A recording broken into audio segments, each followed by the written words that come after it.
Welcome to the Revenue Above Replacement podcast. I'm your host, Adam Grossman. With us today is John Brody. John, welcome to the podcast.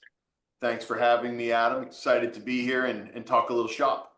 Yeah, we're excited to have you. And speaking of talking shop, we're going to start with the question we ask all our guests to start out with, which is walk us through your career to date and tell us how you've gotten to the place where you are as a leader in the sports industry. See, it's funny. I thought it being the middle of February and you being in Chicago, the first question was going to be, do the Cubs have a chance? I have the answer to that. My son says they are winning the World Series this year. So he's 3.5, so he knows. So thank you very much for having me on the podcast. It was great. No, but he's confused as to why they don't win it every year. He's always says, well, they didn't win it last year. He's not the only Cubs fan who's confused. That's the cool part. And we're talking, like I said, at the end of February, and hope springs eternal, right? This is a cool time of year in sports. You have the NBA, heating up. You just had this, congratulations to the NHL for their Four Nations thing. You had a really interesting NHL weekend. People are still trying to figure out how the Chiefs lost, and baseball is coming, right? So it's a fun time of year in sports. So excited to be a part of this and talking to you. So my career in sports, I started in the sports industry at a different time where the level of specialization and customization in sports wasn't there to the same degree it is now. There weren't classes and majors at schools like Northwestern where you could kind of choose to focus yourself as an undergrad or a graduate towards the sports ecosystem. And I didn't. I went to a small liberal arts school in Boston, Tufts University, where I could satiate my thirst to be a Division III athlete and prove to be about that, a poor Division III athlete. And after graduating, I went into a program in New York at an ad agency where they kind of built their programs at that time, kind of like the way they do in finance today, where you come in a class. And I went to Young and Rubicam, and I was a part of a class of like 40 of us who started in a management training program for, I think it was a 3-year commitment. They were a private company then, so they perhaps invested a little bit more than they'd be able to now. And it was a great experience for me. I learned a lot about how brands decide to spend money, whether it's on traditional media or kind of different forms of media, how to plan media, how to manage a client relationship, how to launch a brand, how to speak to a client. And it's kind of been, for me, over the last 25, 30 years, a backbone of what I've done. At the time I launched Colgate Palmolive toothpaste, which in my life at that time was the biggest thing I'd ever done, right?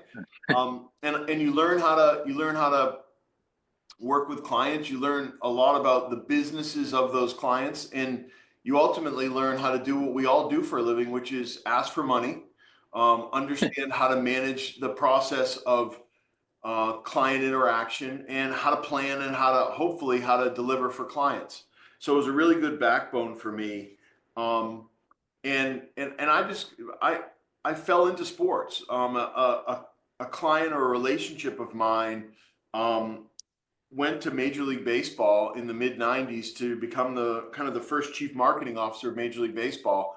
And he was building an organization at the time where he brought a few kind of younger folks who were either in a marketing background or just got their MBA, maybe a couple Kellogg guy, I don't think so, but a couple HBS folks. And we started to build a revenue business and a sponsorship business at a league where really it was only about linear television.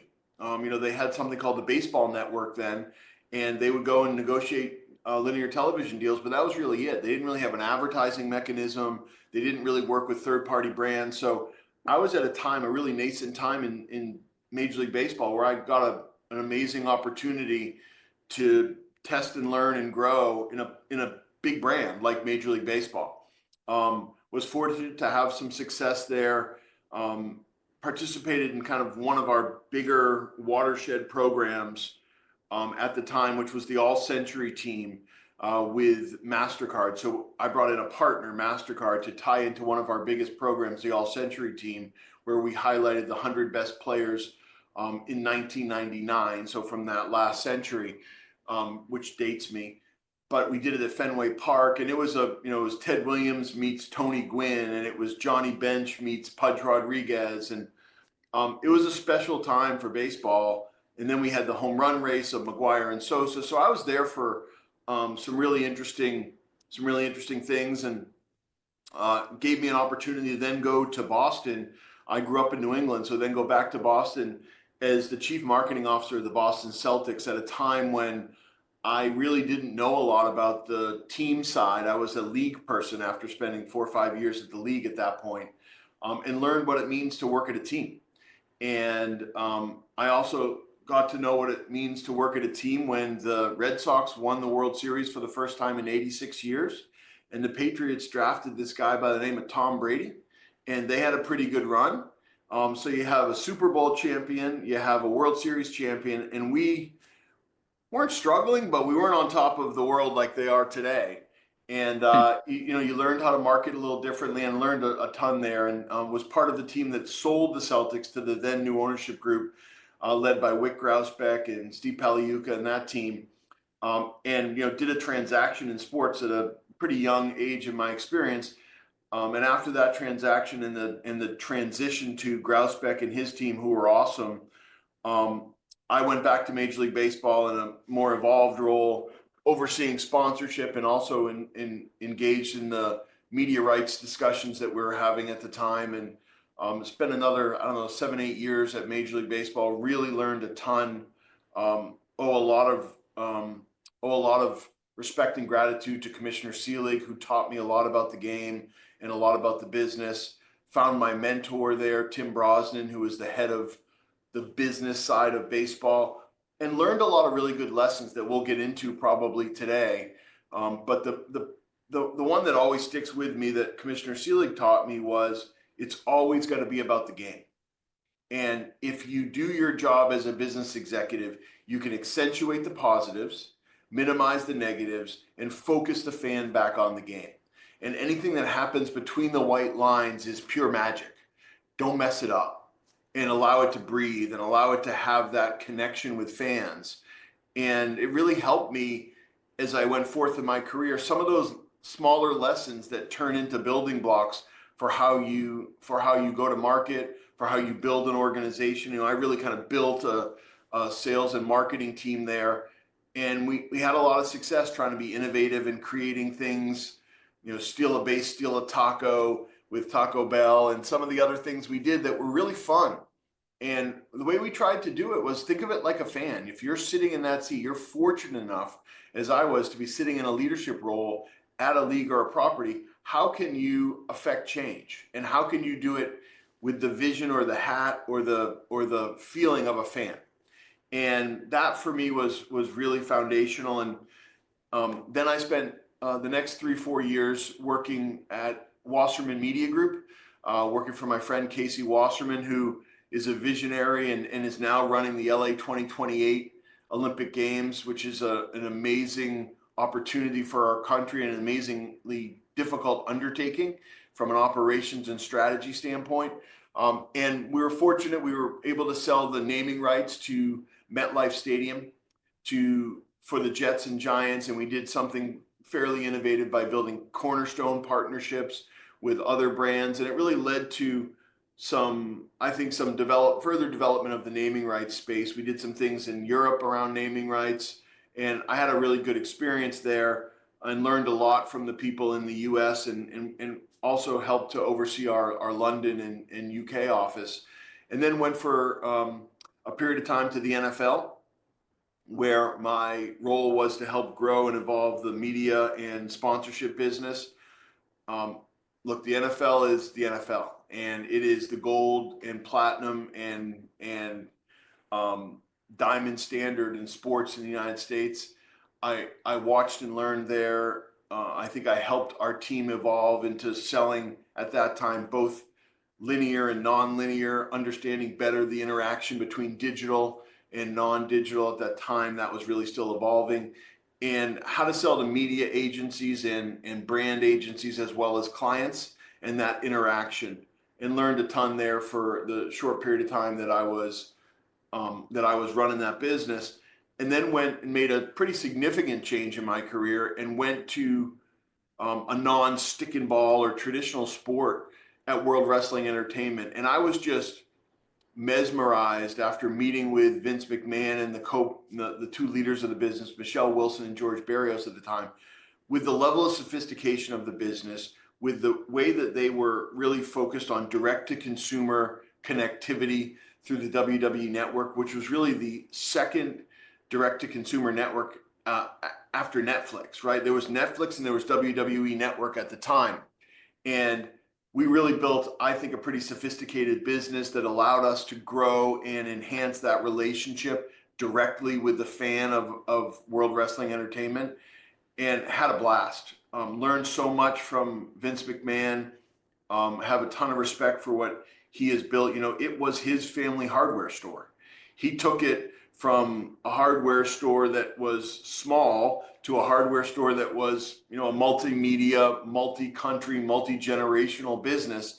And he did it with a lot of sweat equity, with a lot of creativity, with a lot of ability to take risk. And I was fortunate to be there at a time when we did some pretty transformational television deals in the US, going to Fox for the first time. And I also had the opportunity to become the chief, in addition to becoming the head of revenue or the head of sales, I was also the head of international. So my chief role was to really grow the sport and the connection with fans ex-US, and spent a lot of time over a 3-year period traveling to different parts of the world and learning about what it means to connect with fans in India, in Japan, in New Zealand, in Mexico. And it's very different, and probably worth spending a couple minutes as we go through this, the role of the global fan, because I think the world is becoming more and more flat, and the world is looking for similar things in sport and entertainment. And I think WWE actually did a great job of delivering on that in parts of the world that may not be as sophisticated as the US. And it also helps, right? WWE, you could understand that. It's pretty translatable, if you will. Two dudes in a ring, two women in a ring, settling a dispute in some way, tied to a storyline, tied to the interaction that is human. So had a tremendous experience there, learned so much about direct to consumer and how to reimagine how you sell to clients and how you operate a business in the US and then outside of the US. And then spent the next 3 years at Learfield learning the college space, and something we can certainly talk about with the background that you have and your students at Northwestern, and really learned the power of the avidity of the college fan. There is no greater connection than the connection between a fan and his school. Whether it's his school, his sister's school, his parents' school, his uncle's school, that connection is magic. And as the chief revenue officer at Learfield for 3 years or so, I had a chance to experience that on campus, through digital and social, through television. And one of the things that I came out of that learning was, you know, at all these different places I've been, we always tried to create this aura of connectivity between the sport, whether it's baseball or football or WWE, and the fan. And it is an amazing connection that they have. Nothing is more amazing and more authentic than the connection between a student or a student's family and their school. You know, the line I gave was bumper stickers and face painting invented on a college campus, refined maybe or tried by Major League Baseball, the NFL, whoever it may be, but there's nothing more authentic than painting your face purple and white. And it's a feel that you can't get anywhere else. You know, I guess the closest thing may be the EPL or cricket in other parts of the world. But I have so much respect for what I learned on those college campuses. The role of the athletic director and the university president is so difficult. Your role is to be an innovator. It's to be a curator of history. it's to be a general manager, to make sure you hire the right coaches. It's to be a protector of the student athlete.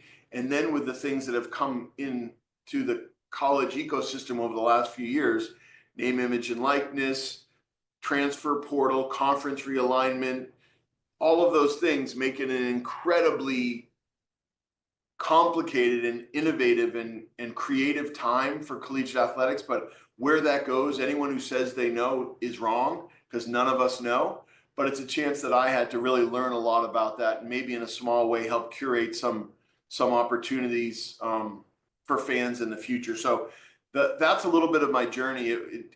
It's been a few years. I've done a few things, and I've had a chance to learn from some amazing mentors and some amazing co-workers over the course of my career. So much longer than I wanted to go, but I'll pause there and pass it back over to you.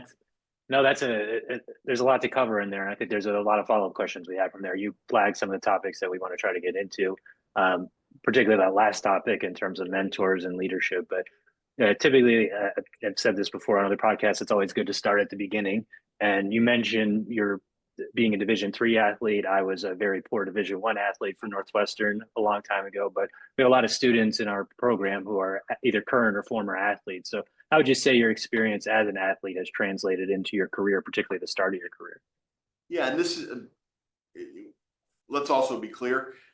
I went to play Division III basketball and blew my knee out for the second time my freshman year. So and retired. So the difference between you as a Division I athlete and actually playing all 4 years, and me as I only played 2 years, but yes. Yeah. Okay, but yeah. But so I don't want to disrespect all those true athletes who are doing it today. Look, what I love about my student athlete experience, both in high school and in college, is you learn what it means to have discipline, have focus, be part of a team, and it's life skills. You know, I was a decent high school basketball player, but what I learned through high school and college basketball was so much more about off the court than on the court. If you go to any, if you're scrolling through Instagram or TikTok or whatever it may be, everything you read and see is about the family and the connection that you make as a student athlete. And as someone who's had a chance over my career to hire and to really build out teams, you look for that sort of individual, someone who's been a part of something with a greater good, someone who's been a part of something that requires them to maybe get up an hour earlier or stay an hour later and fit in these different elements of life into a set amount of time. And those are just great life skills, because as you and I both have learned over our lives, time management and how you balance different things makes you either a more successful parent, a more successful husband or wife, a more successful son or daughter, and a more successful employee. And those are hard lessons to learn, and there's no other way to learn them other than doing. So when I'm looking at potential employees, whether they're student athletes or they're members of the marching band, or they did a tremendous amount of research in a lab, those are the type of people who show me that they have the ability to manage their time. They have the ability to compartmentalize different elements of their life, and ultimately they're winners. Whether they're in the CFP or they're winning a national championship, or simply playing for the first time as a junior on the soccer team at Northwestern. Those are the type of people who show stick-to-itiveness and have an ability to win. And as employers and as leaders and as kind of senior level people, that's what you look for. You look for those sort of folks who have proven themselves at different points in their life. No disrespect to the person who may be just an amazing student at an amazing school like Northwestern, but I look for diversity of experience in people that I hire. And diversity of experience doesn't come in one shape or size. It comes in all shapes and sizes. But I truly want to have that diversity, see different things, experience different things, and show me the kind of way that you'll fit into the community that is the team that I'm building. Yeah, one thing I'd say loosely for my side on winning in college sports, because between the two of us, we've won one college soccer game. So I'd say very loosely, but the point is well taken on that perspective. And I think the diversity of experience actually leads into my next question, which one of the other common traits we have for people in this program or students in the program is they do come from diverse backgrounds. Not all of them have a sports background, but are looking to transition into the sports industry. You obviously had a marketing agency. You mentioned launching Colgate Palmolive products. Um, how do you think your experience outside of sports, again, translated into your potential success or being able to transition into a career into sports? Yeah, it's a hard thing when you're 21, 22 years old to look at your career as a 26-mile race, right? As a marathon, not as a sprint. And if you think you know what you want to do, even if you're wrong, that's okay. But if you think you know what you want to do, you want to get to that goal. And if you're at a stage in your life where you think I want to get involved in sports and I want to do this or that, you tend to want to go directly to that experience. And some of the time that's not the right approach. You know, what I look for, and I think a lot of people look for, is the best experience and the best learning that you can get as a recent graduate or as someone who's just building their career. You know, someone who says, you know, I have such a passion for the Chicago Bulls. All I want to do is work for the Chicago Bulls. That's not terribly compelling to me. What's really compelling to me is I want to work for the Chicago Bulls because I spent 3 years at PepsiCo learning what it means to market a brand. Or I want to be the radio voice of the Chicago Bulls. I've spent the last 3 years working on my podcast or going to Des Moines in the minor leagues and going to here and there and doing all of these different things that show commitment and different experiences. You being a big fan of a team or a school, not compelling. You having real experience, compelling. You showing a commitment to your craft, compelling. I also think there's a misconception that it has to be a straight line. I'm okay if you think you want to start in marketing and then transition into something very different in the sports ecosystem, because none of us know. I still don't know what I want to do when I grow up. Do you? Right? So I think we get ourselves tangled in the line has to be straight, the path has to be short, and I want to get to my goal, which is whatever it may be. And as a hirer and as a leader and as a hopefully a mentor to some people, I've been pretty consistent in saying to be in sports, you don't have to start in sports. To be in sports, you have to have the ability to show experience that is valuable and show maybe some differentiated experience, because a lot of people want to be in this ecosystem. And just saying that you like it and saying that you're interested in it is frankly in some ways even a turnoff, because it feels like you're doing it as a fan, not as a business person. You know, one of the things that I give a lot of people who I talk to advice on is, how educated are you about the business of sports? Do you understand what I do and what Theo Epstein does? Couldn't be more different. We're both in sports, but he's always worked on the player side, and I never have worked on the player side. So there's very little in common in what we do. You know, if you're a radio voice of the, you know, Tampa Bay Buccaneers, that's very different than being the chief marketing officer of Sale GP, right? Those are just not similar type of roles, but it's in sports. And I think there's a misconception by a lot of people saying, I just want to get in sports any way I can. My kind of parting thought on that is, get the best experience you can for the long term so you can be a viable and differentiated, diverse candidate to someone like you or me who's looking to build a team that has experience that is not just, I love this team, so please hire me. Yeah, I completely agree. And to your point, like my experience, I didn't even consider working in sports until I was in my later 20s, which isn't that late, but it's just not right out of school or where a lot of our students are. And that wasn't until I got to business school.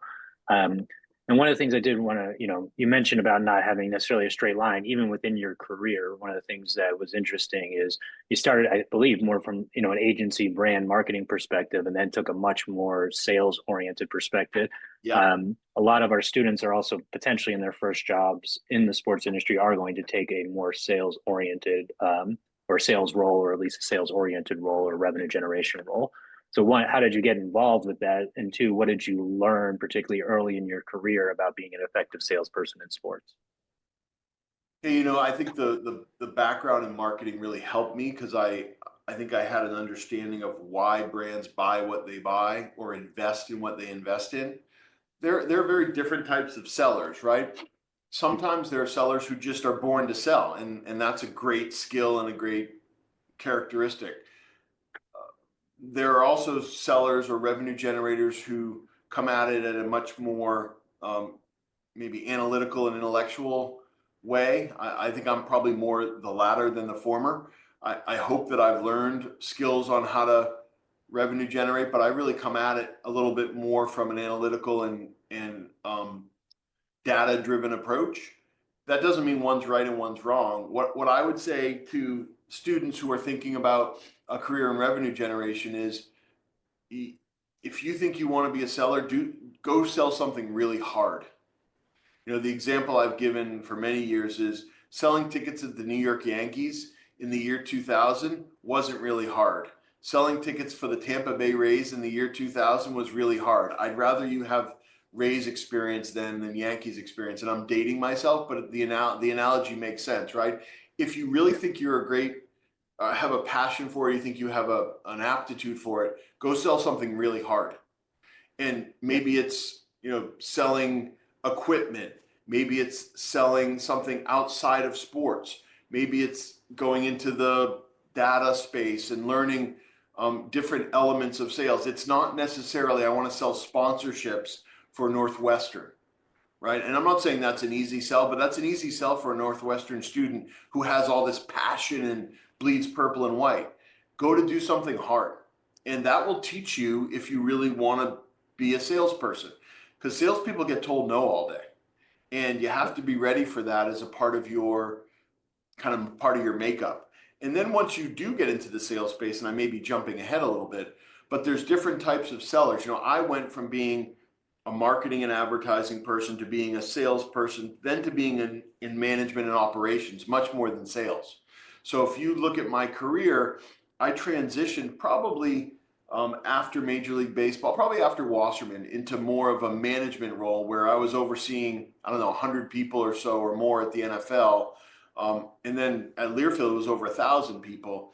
And yes, I was focused on revenue, but I wasn't out there leading our sales efforts. I was building the strategy behind our sales efforts or our revenue generation efforts. So there are different decision-making times in your career where you may start out and saying, I want to be a marketer, or I want to be a salesperson, or I want to be an analytics person. But those things can change, and you have all these different decisions to make and forks in the road that you can learn from. I would say that generally I've been a risk taker in my career. No one really leaves Major League Baseball or leaves the NFL. But I did because I thought it was time for me to try something else, or leave for a specific opportunity. And I like that as an employer also. I don't want someone who's been at one place for 32 years. It's different than our parents or maybe your students' grandparents in saying, well, you graduate from a great school, you go get a job at Xerox, you go back to Kellogg, and then you work at Xerox for the rest of your career.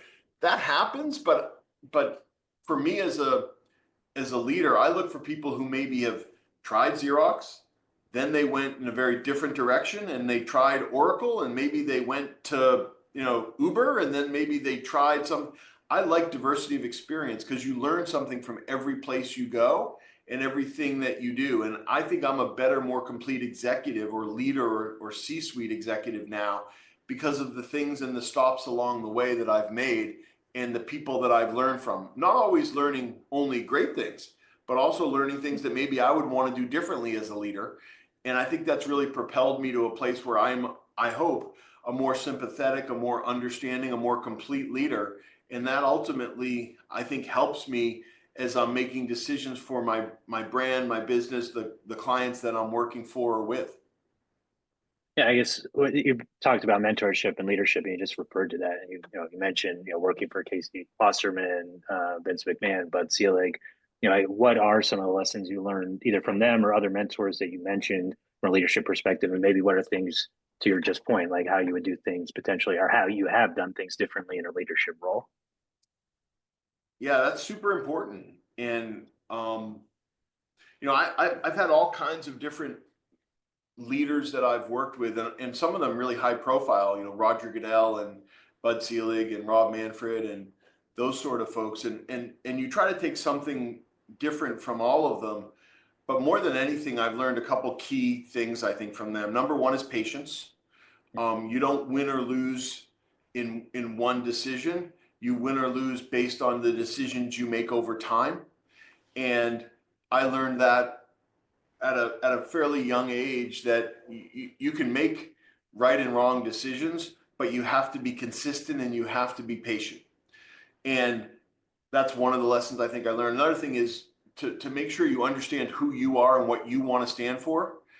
You and I both may have immense, ability or have tremendous passion for something, but you may look at it in one lens and I may look at it in another. And it's okay to stand for different things. We could probably collaborate and have a pretty good end result. So know what you stand for.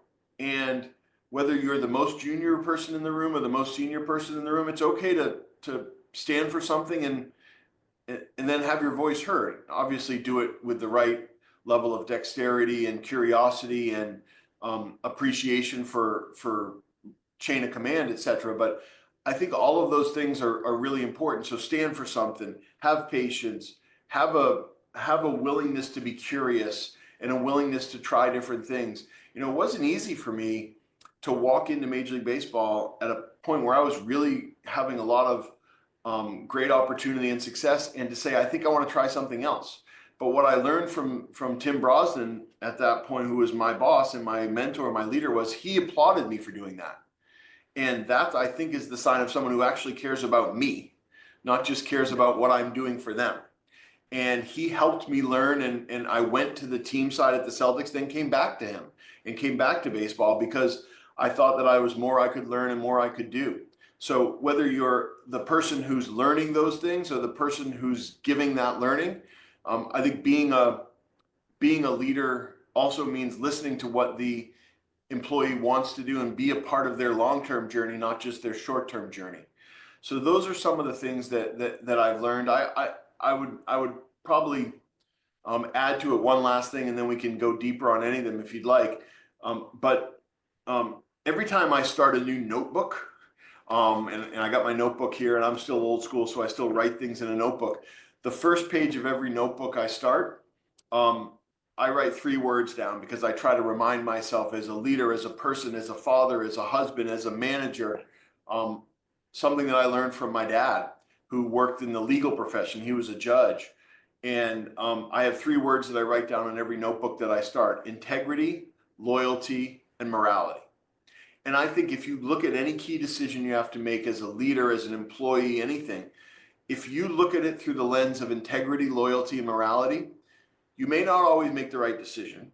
You may not have the perfect outcome, but it's a pretty good lens from which to look at things. So if you can take integrity, loyalty, morality into your decision making, into your interactive communication with friends or clients or brands, it's a pretty good place to start. And that goes all the way back to something I learned from my parents. Yeah, actually, it's interesting you mentioned loyalty, but also having the desire to move across organizations and across. So, and I also want to talk about this potentially in the context of some of the disruptive technologies and ways things are consumed. But how do you look at loyalty, and how do you balance that with the idea of looking for new opportunities, particularly from a leadership perspective? Yeah, whether you're the one looking for opportunities or you're the one who is the leader, Yeah, loyalty doesn't mean staying in your lane to me. right. Yeah, Loyalty to me means if you say you're going to do something, you do it. If you yeah, say you're going to do it a certain way, you do it. If you tell me you're going to support me, you'll support me. Another one of my lines is, prosperity gives you friends, adversity proves them. You want to be someone that can be counted on in the work environment, as an employee, as that next level down, as that leader on top. So if you're loyal, that doesn't mean you have to stay where you are, and that doesn't mean that I have to stop you from leaving if I think the opportunity is right for you. And I've been fortunate to have people who have said, no, that's the right thing for you to do. You should try that, or you should scratch that itch, or you should explain to me why you're looking to do that. And I've tried to do the same. And many times, the best thing you can do is help someone try something else, and maybe they come back, maybe they don't, but it's a long life. Again, back to that marathon analogy, where if you do right by people, generally there's an opportunity to work with them. Again, I've been fortunate in my career, and names pop into my head pretty rapidly right now of people that have been someone who has worked with or for me in one place and has come with me to other places, or that I found a role for in other places because I believe in hopefully their integrity, their loyalty, their morality, their ability. So loyalty has a lot of different shapes and sizes. It's not as simple as stay loyal to the person you work for or the company you work for. It's stay true to who you should be as a person, and how you treat others, and how you respect the process that you go through in any of those decisions. Yeah, that's a very good point. It leads to the next question, which you meant a little bit about integrity. In the book, The Sports Strategist, which is a book that I co-authored with a couple of people connected to Northwestern, and now one of the authors is at MIT Sloan School of Business. But what we talked about is how do you maintain integrity with change and rapid change, and how do sports maintain integrity of their product offering and the expectations of different audiences, particularly fans, as things are rapidly changing. You were at two organizations in particular, although arguably all these organizations were going through or impacted by technology. But you mentioned the WWE and the launch of the direct-to-consumer network, obviously in the college sports space, and the rise of all the things you mentioned: NIL, transfer portal, conference realignment. So how do you balance those values at times when there is this rapid change or fundamental changes to the business? And how do you maintain your base while things are almost constantly evolving or changing? Yeah, good question. And I think it's actually pretty simple. The way I try to look at it is, you have to do what's right for the fan, going back to what Commissioner Seelig taught me, what's right for the fan, right for the time. That doesn't mean that you can't have good strategy behind it. That doesn't mean that you can't try to benefit from what you're trying to do. I go back, I remember I was sitting in the office at baseball with Tim and a few others, and we were negotiating a deal with XM on satellite radio back 15, 20 years ago. But this is an example of exactly what you talked about from an integrity standpoint. And there were two main players at the time, Sirius and XM, and there was kind of a bake-off between the two. Sirius took the NFL, so what was XM going to do with baseball, those sort of things. And we were running a process where we had both parties really interested in our rights, and baseball offered a lot of content, right? It has a lot of over 2,400 games or something at that point. And I remember the negotiation going back and forth and talking about, what's the right way to do this negotiation. We could maybe maximize short-term revenue here, but we needed to make sure we communicated appropriately. And I remember that example. Then I remember when we were negotiating at WWE with Fox and NBC and some other potential suitors. How do you manage those things? You try to keep the fan in mind. You try to think of the person on the other side of it, right? And it doesn't mean they're always going to love your decision, but is it a fair decision? And is it an outcome that they can understand and appreciate? They don't always have to like it. Sirius didn't love when we chose XM, but we chose XM for X, Y, or Z reason, and we explained it. And we didn't change our answer, and we stayed true to what we thought was right. And in some of those examples that come racing in my head when you ask about integrity, those aren't from a year ago. Those are from 20 years ago, or those are from 5 or 10 years ago. But you have to have that little kind of conscience on your shoulder and saying, is this the right thing to do? I remember negotiating a deal, I think it was with OSN in the Middle East for WWE content, and they had an enormous challenge with pirating of the content. And the easier thing for us to do was for us to say, you know what, with all due respect, that's your problem. And it probably in many ways was, or in most ways was. But I remember sitting in the room with the leader from OSN saying, you know what, heck, we're going to put some money and some thought leadership and some of our time against this to fix the pirating program, because in the long run, or the pirating challenge, because in the long run, it'll be better for WWE, it'll be better for fans. And I remember going back and telling Vince at the time that we were going to do that. And I explained it to him. He's like, yeah, it's the right thing to do. It's the right thing to do. And those are the sort of decisions you make in the moment that you then reflect on, whether it's 5 weeks, 5 months, 5 years later, and say, did we do the right thing? And you try to go back to it and say, yeah, I think more times than not we did. And those are the sort of things that go to integrity, loyalty, and morality. And I can't say I've always done what the other party wanted me to do, but I feel like I've always been able to explain why we've done what we've done. And when you're put in a position where the person you're negotiating with or the other party doesn't do that, it's all that much more of a red flag or an indicator that whether the money's right or the geography may be right or the brand may be right, it may not be the right partner. And you learn that pretty quickly, I think, when you have that ethos of, is it the right thing to do? And OSN to this, they're not a partner, I don't think, anymore. I think they've actually, their business has changed. But the person who I negotiated that with and did that with remains a friend today. And I remember talking to him, I don't know, a year ago, and he was like, remember when we had to decide in the room that day? He's like, I really appreciated that you did that. And that opened the door for us to do so much more with WWE, because you did something you didn't have to do, but you thought was the right thing for the partnership. Those make you feel like you've done right by the company you work for, and then ultimately hopefully by your guiding principles that you try to live your life by. Yeah, and a few final questions as we get towards the end of the time, because there's a lot here. And as I say almost with every guest, I would like to have you back because there's a lot more to cover. And I'm not sure we're going to be able to cover it all in the time we have. But a few final questions. You mentioned international. This is obviously an international story. This is a very broad question, but how has the international strategy, international content development, international monetization, how has that changed throughout your career? How have sports industry leaders, evolution, if you see any evolution in their thinking about their international strategy?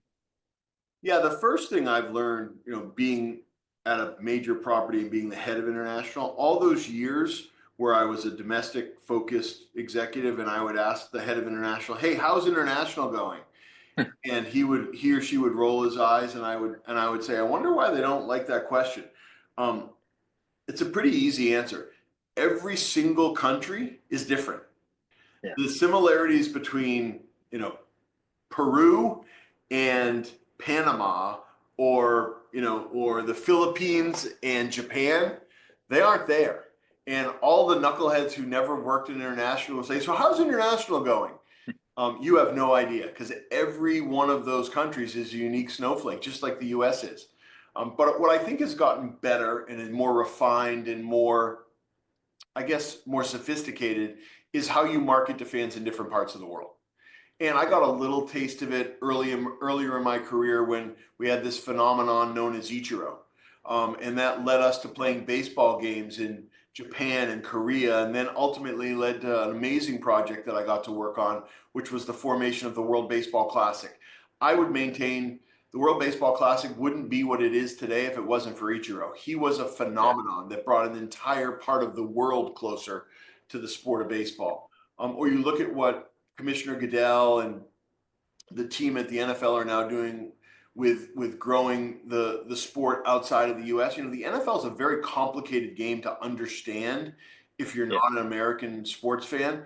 In fact, the name of the sport itself is confusing, right? European, then there's American football. But trying to explain to a fan in Berlin what roughing the passer means, or what what a punt is on fourth down, or fake punt, those are difficult things. And I think the NFL has done a tremendous job in trying to educate, not just trying to bring the show to other parts of the world. And I think that those couple examples are ways that I believe the sports industry is getting better, the entertainment industry is getting better. But you have to also have content distribution. People need to see it and feel it and touch it Yeah. and go to events. You know, at WWE, what helped build out our international plan, or our country by country international plan, was me going to events as the head of international and saying, oh my God, what a phenomenon it is when John Cena walks into a building in Mumbai. Yeah. And that led to us thinking, well, heck, rather than just John Cena walking in once or twice a year, what if we customized the WWE experience for the Indian WWE fan? And maybe we would have wrestlers and performers and superstars who spoke the language, who looked the part, who looked like they looked, who ate the foods they ate, who were in market 12 months a year rather than, 2 times a year. So you start to appreciate the sophistication and the differences between different markets a lot more when you spend more time there. And I think technology's enabled that too, because the world gets smaller as technology takes on a more central role in how distribution and how content is created.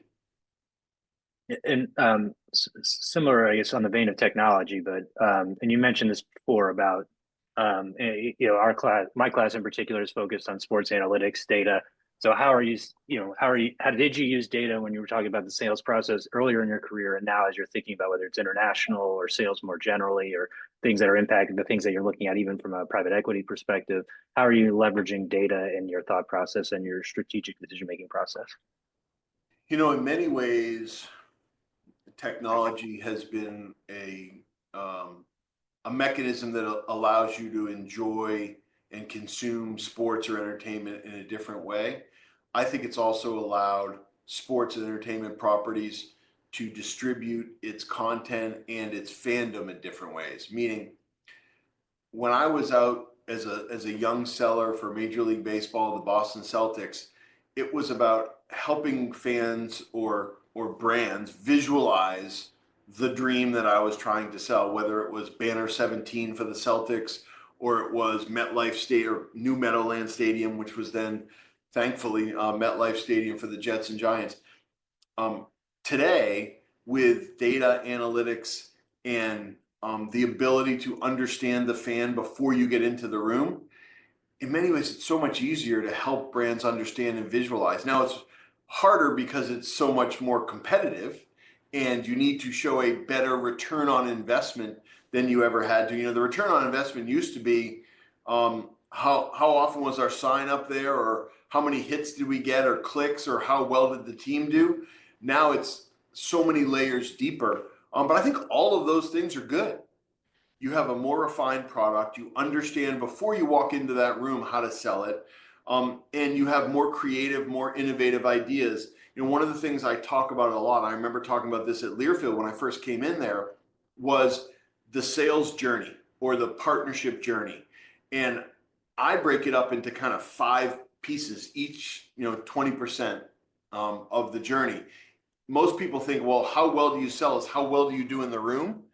I don't really look at it like that. I think it starts with data and analytics driving you to the best place to go, meaning what brand should you go to, what distribution mechanism should you use, what fan base should you try to attract. That's the first 20%, is understanding the consumer and understanding the brands that are likely to see value in it. That's the first 20%. Then you go to building the story. How does it come to life? Explaining and curating the story that is the property that you're selling or the distribution that you want to do. That's the next 20%, and that's very important, and that's not done by salespeople. That's done by marketers. The first 20% is done by data analytics executives. Then you get to the third part, which is the sales process in the room or in the negotiation and discussion, incredibly important. 20, 40, 60, right? Then you have the next part, which is delivering on the assets that you have contemplated and having this relentless commitment to return on investment and communication with your client and your fan and understanding how to make these things come to life. 20, 40, 60, 80. And the last 20% is actually back to data analytics. And did we do what we said we were going to do? Did it impact the fan? Did it impact the consumer? Did it impact your rating? Did it impact the number of people who sign up for your podcast, right? So it begins and ends, to me, in many ways with technology and data analytics, doing the pre-work and then doing the post-work to keep that journey a full circle one. And that's where I get to, in today's world, a much more complete 100% or 360-degree relationship with brands, fans, consumers, and distributors. Again, even in that answer alone, there's a lot there. Again, we'll have to try to get you back on. We'll try to dive into that in more detail. But final question, which we asked all our guests, which you already had talked about a little bit, but I just wanted to give you an opportunity to talk about more, which is what are you looking for when you're hiring people, particularly hiring people from like many of our students who are looking for more entry level positions, or even into as they're progressing in their career, more senior positions. You obviously mentioned diversity of experience, but there are other features and attributes that you're looking for when you're making a hiring decision. Yeah, I think one piece of advice I would also, that goes into that before I even address it directly, is many people, when they're interviewing or they're going through the process, they are looking at it and saying, please hire me, or please give me a chance, or I'll work really hard. I would ask you to look in the mirror and take the other perspective, which is, as a hirer or as an employer, I have so many bets I can make. Why do I bet on Adam? Why do I bet on Andrew? Why do I bet on Amelia? Why do I bet on you, not someone else?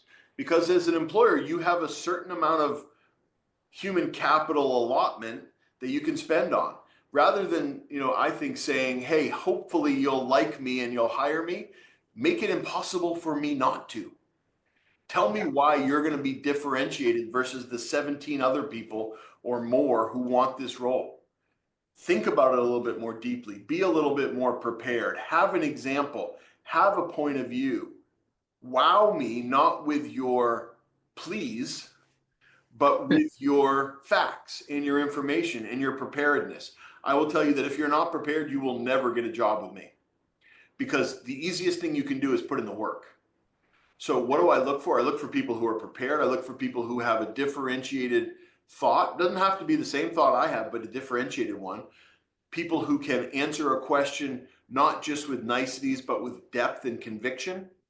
I look for people who have shown a commitment to what they've done before, whether that's academics, athletics. I look for excellence, right? And there are many different types of excellence. You can be excellent in trombone, or you can be excellent on the football field, but excellence is important. And then I think it's that last half mile, that last piece where you show that you're innovative and you demonstrate creativity, and you are going to do something that leaves me thinking about you when I move on to my next task in my day. What is going to make me remember Adam Grossman? What's going to make me think about, I don't know if I have a role now, but I'm going to get Grossman at some time to work for me or work with me, or I'll go work for him. Those are the sort of things that I think people don't do a good enough job preparing themselves. And whether I'm giving advice to my son and my daughter who are in college now, or I'm giving advice to your students, it's be daring, be different, be prepared, and be excellent. And don't ask for a job. Make it impossible for me not to want you to be the person that I bet on. I think that's a very good place to end. That's very good advice. It's advice that I would 100% agree with wholeheartedly. So, John, thank you for your time. Thank you for your insight, and thank you for everything you provided to the students on this podcast. I enjoyed it. Go Northwestern. It was good to spend time with you, Adam.